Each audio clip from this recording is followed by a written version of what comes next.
ደስታ ለአንድ ኦርቶዶክሳዊ ምንድን ነው? ይህን ስታውቁ ሁልጊዜ በሰላም መኖር ትችላለን። ቀንም ሌትም እውነት ለመናገር ደስታ ለእናንተ ምንድን ነው? ስለዚህ አንዳንዱ ነገር ኦርቶዶክሳዊ የኑሮ መርህ ሊኖረው ይገባል። ለምሳሌ የተሳሳቱ ደስታዎችን ያመጡ ሰዎች መሰረት ምን አይነት ችግር የተፈጠረ? ለምሳሌ አርጤምስ የምትባል ሰው ነበረች። አርጤምስ ታውቋታላችሁ? ግሪክ ውስጥ የነበረች ጣዖት ነው። በየቦታው ስትረብሽ የነበረች ቅዱስ ጳውሎስ ሲታሰር ሲገረፍ የነበረው በአርጤምስ ምክንያት። የዚህች ሰው የደስታ ምንጯ ምን ነበር መሰላችሁ? ውበቷ ነበር። አባቷ መልከኛ ሰው መጥቶ ልጅህን ስጠኝ ሲለው አይ መልከኛ ብትሆን ሀብት የለህም ይለው። ሀብት ያለው መጥቶ ልጅህን ስጠኝ ሲለው ሀብት ቢኖርህ መልክ የለህም ይለው። ሀብትም መልክም ያለው ሰው ሲመጣ ስልጣን የለህም ይለው። ስልጣን ሀብትም መልክም ያለው ሲመጣ ከነገስታት አትወለድም ይለው። እንዲህ እያለ ሲያጣጥል ሰው ሁሉ ሲንቅ ልጅቱን የሚያገባጥፍ እንዲህ ስትመካ እሷም እንደዚያ ስትመካ መጨረሻ ላይ ምን ሆነ? አንድ ጠንቋይ መጣና ምን አለ? የዓለም ንግስት አደርግሻለሁ አለ። እሺ አለች። ሰው ሁሉ እንዲሰግድልሽ አደርጋለሁ አለ። እሺ አደረገና ወረቀቱን ጻፈና ለአጋንንት ሰጣቸው። ለአርጤምስ ያልሰገደ ይሞታል የሚል ወረቀት። ያን ወረቀት አጋንንት ጻፉና በአየር ላይ በምታት ለአርጤምስ ያልሰገደ ይሞታል የሚል ጽሑፍ በሰማይ ላይ ያሳዩ። ህዝቡ እንደተሰበሰቡ ሰው ሁሉ ለአርጤምስ ሰገደ። እሷ ደግሞ ማንን ወለደች? ዜውስን ወለደች። የአምላክ ልጅማ አምላክ ነው ተብሎ ለእሱም ተሰገደ። ከዚያ በኋላ የክርስትና መከራ ሁሉ የመጣው በምን ይመስላችኋል? በዚህ ሰው ምክንያት ነው። በውበቷ መደሰት የምትፈልግ ሰው በመሆኗ እሷን የሚያመልኩ ሰዎች ናቸው ሐዋርያትን ሲያሰቃዩ ሲገሉ። እነ ቅዱስ ዮሐንስ ወንጌላዊ በእሳት ውስጥ በፈላ በርሜል ውስጥ እንዲወረወሩ ያደረጋቸው፣ በደሴት እንዲታሰሩ ያደረጋቸው ይህ ምክንያት ነበር። ውበታቸውን የሚያመልኩ ሰዎች የመከራ ምንጮች ናቸው። እውነት ለመናገር ከቃሉ ጋር ናቸው። እግዚአብሔር ከሁላችን ጋር። ስለዚህ የመጀመሪያው በውበት ከመደሰት መላቀቅ ነው። የሚከፋል በውበት መደሰት ስለምንፈልግ። በውበት መደሰት ከፈለጋችሁ ሁልጊዜ ይከፋችኋል። ለምን ይመስላችኋል? እንደዛ የሚደረግ ያልፋል። ረጅም በመሆናችሁ ከተደነቃችሁ ትጎብጣላችሁ፣ ታረጁ። በዚያ መደሰት ከፈለጋችሁ ነው። በፀጉራችሁ የምትደሰቱ ከሆነ ወይ ፎረፎር ወይ ነገር ይመጣና ያረግፈዋል፣ ይረግፋል። አይናችሁን የምትደሰቱበት ከሆነ ወይ ያረጃል ወይ ደግሞ የሆነ ነገር ኦፕራሲዮን መደረግ አለበት ይባላል። ሁሉም ነገር ይረግፋል። በውበታችሁ መደሰት መቆም፣ የውበት ውድድርን ማቆም። የውበት ውድድርን እኔ ከገሌ ጋር ገሌ እንዲህ አድርጎ ገሌ።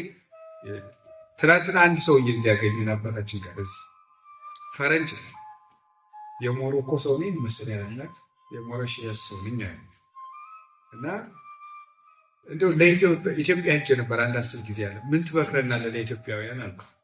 ዝም ብሎ ሲያዩ ኢትዮጵያውያን ናቸው አሁን ያለ ስናልፍ ምን ትመክራለህ? ሁሉን ነገር ኮፒ ከማድረግ ማቆም አለበት። ራሳችሁን ሆኗል።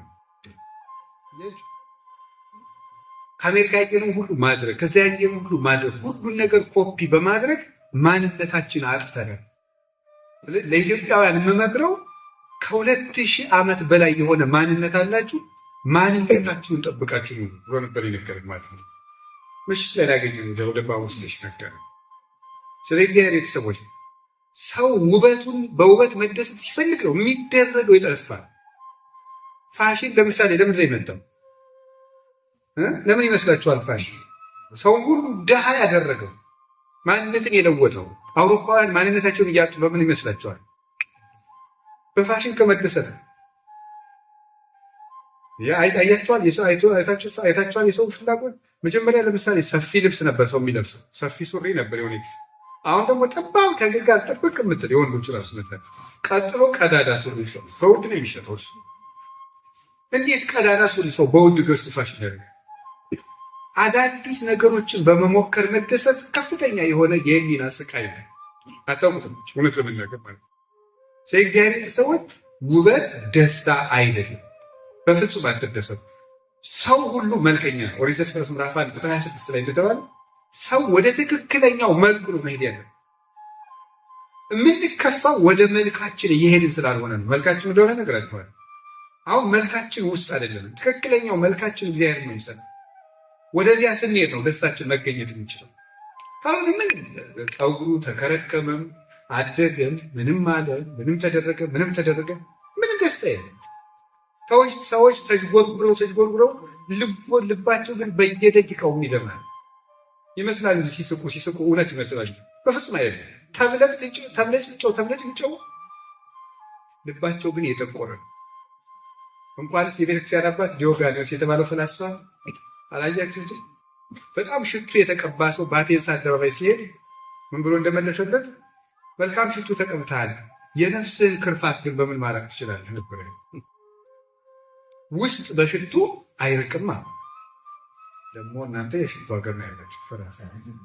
ውስጥ በሽቱ መዓዛው ያኔ ከልብ የሚመጣ ክፉ ሽታ አለ። የቂም፣ የነገር፣ የብቸኝነት፣ የብሶ ያንን አያርቀው። የእግዚአብሔር ሰዎች ሁሉ ነገር ያልፋል። እስኪ አንድ ጥያቄ ልጠይቃችሁ። አንድ ነገር ልንገራችሁ። ኤልዛቤልን ታውቋታላችሁ? ታውቋታላችሁ አይደል? መጽሐፍ ቅዱስ ላይ ያለችው ኤልያስን ያሰደደችው ናቡቴን ያስገደለችው ኤልዛቤል በየጊዜው የምትለዋውጠው ምን ነበራት? የወርቅ ዘውድ ነበራት፣ የወርቅ ወንበር ነበራት፣ የወርቅ መጋረጃ ነበራት፣ የወርቅ ካባ ነበራት፣ የወርቅ ዙፋን ነበራት። መጨረሻ ላይ ስምን ሆነች? ሙታ ውሻ ነው የደረሳት። የገደሏትም በመስኮት አውጥተው አንጠልጥለው ጥለው ነው የገደሉ። ያን እሷ አላደናትም። ያው ውበቷ ተጎትታ ከመሞት አላደናትም። ሰላም አልሰጣት። የአንድ ድሃ መሬት ሁከት ይሰጣት ነው። ኤልያስሳ ምን ነበረች? አንዲት መጠምጠሚያ ብቻ ነበረች። ያችን መጠምጠሚያ ይዞ ምን አደረገ? አድረገ። እግዚአብሔር ነጠቀው።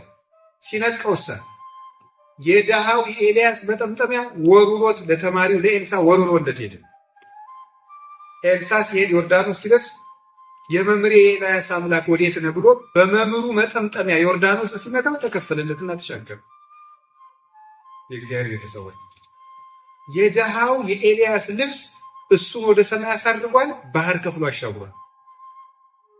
የኤልዛቤል ፋሽን ግን ተንጠልጥላ እንደ ውሻ ከመሞትና ደሟ በውሻ ተለሶ ከመቅረት አላዳናት። ሁከት የሚሰጠን የምንለዋውጣቸው ፋሽኖች አለ።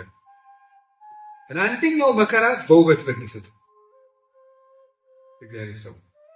ሁለተኛ በከተማ የሚደሰት አለ። ታውቃላችሁ? በከተማ የሚደሰት በጣም ግር የሚቆርሚያል። እንዲህ ያለው ሀገር ጥሩ ነው እያለ በከተማ በቤቱ ዲኮሬሽን ይደሰታል። የሚያዝን ነው። እቃውን እኮን በትክክል ደርድሮ ሲያበቃ እንደገና ደግሞ አደራደሩ አላስደስተው እንደገና የሚደረግ ይባላል። እንደዚያ ሁሉ ያለ ሰዋል። በከተማ ውበት ወጥቶ አይቶ ከተማውን አይቶ አቤት ከተማ። እኔ ለምሳሌ አሁን ፍራንክፈርት ነበርኩኝ፣ ግን ከተማው ሳላይ ነው የመጣ እንጨነቀ ብዬ ነው ለከተማ ውበት የማባክ ባያው ጥሩ ነው። ግን ሙዚየም ምናምን አይቻልም። ከተማ ግን አላይ መጣ ጉልበቴን የሚያደግ ለምደግማል። ኔሮን ቄሳር ታውቃላችሁ? ኔሮን ቄሳር በከተማ ውበት የሚደሰት ሰው ነበር። በከተማ ውበት አንድ ቀን ቁጭ ብሎ ከከተማው ዳር ሆኖ ሲያየው ከተማው አስጠላው። ሮም ላቃጥለዋል። አዲስ እንዲሰራልኝ ላቃጥለዋል። አይገርም? በእሳት አነደደ ሮማ ከተማ በ67 ዓመት በእሳት አቃጠልና ከተማው ሲነድ እያየ ይደሰት ነው። እንዴት አይነት ግፈኛ ሰው ሆኖ በዚያ ይደሰታል። ከዚያ ስናደረግ ደግሞ ከተማውን አቃጥሎ ክርስቲያኖች ጣዖት አናመልክም በማለታቸው አማልክት ተቆጥተው ነው ይሄ እሳት የወረደብናል። በዚያ ምክንያት ነው ቅዱስ ጳውሎስና ቅዱስ ጴጥሮስ ራሱ የተገደሉት። በኋላ ስም ሆነ ህዝቡ አውቆበት ከተማችን አወደመ ብሎ ከከተማው ወጥቶ እየለመነ እየበላ አብሮ ሰውነቱ ሁሉ ተበላሽቶ ነው ይኖር። ከዚያው ከተማ ደስ ከተሰኘበት ከተማ ወጥቶ ማለት ይሄ መረን የሌለው ገደብ የሌለው ደስታ ፈላጊነት። እንዲህ ያለ ችግር መከራ ያለ በዘፈን የሚደሰቱ አሉ። እያደነዘዛችሁ ነው እግዚአብሔር ቤተሰብ። አሁን ያውቃለሁ እዚህ ሀገር ስትኖሩ የቤተሰብ ናፍቆት አለ፣ የሀገር ናፍቆት አለ፣ ብቸኝነት አለ፣ እንዳሰባችሁት አለመሆንም አለ፣ ብዙ ነገር አለ። እዚህ መጥቼ እንዲህ አድርጌ ስትሆን እንደገና ከላይ ደርሳችሁ ታች መውረድም ይገርማቸው። ያንን ለመርሳት ዘፈን ልታዳምጡ ትችላሉ። ግን ያ ማደንዘዣ ነው። እውነቴን ነበር። እስኪ አንድ እቤት ውስጥ እንጀራ ባይኖር አንድ ህፃን ልጅ እንጀራ ስጥ እያለ ቢያስቸግር ዝም ብሎ በኋላ እንሰጥሃለን ብንለውና ዝም ሳንሰጠው ስንቀር ነው እንደገና ስደሙ። ስለዚህ ተመልከቱ፣ ዘፈኑ ይሄ ዝም በል አይምሯችን ለሚጠይቅ ጥያቄ ዝም በል እንለዋለን። ለጊዜው እናባብለዋለን በዘፈኑ። ስንነሳ እዚያው ሀዘናችን ውስጥ ነው። ዘፈኑ ተደምጦ ተኝታችሁ ስትነሱ ያው ብቸኝነት ነው የሚገጥማል። ያ ማደንዘዣ ነው። እነማን ናቸው ታዲያ? ሄሮድስ የዮሐንስ መጥምቅን አንገት ያስቆረጠው በምን የሚደሰት ሰው ነበር? በዘፈን የሚደሰት ሰው። በዘፈን ተደስቶ ዮሐንስ መጥምቅን አስገደለ። መጨረሻ ላይ እሱ ከእስራኤል ሮማ ሄዶ ታስሮ ሰውነቱ ሸቶ ቆስሎ የገዛ ስቃውን አብዶ እየወጨቀ እየበላ ነው የሞተው። ማን? ሄሮድስ። በዘፈን የሚገኝ ደስታ የለም። አውድቀን መጣላለን።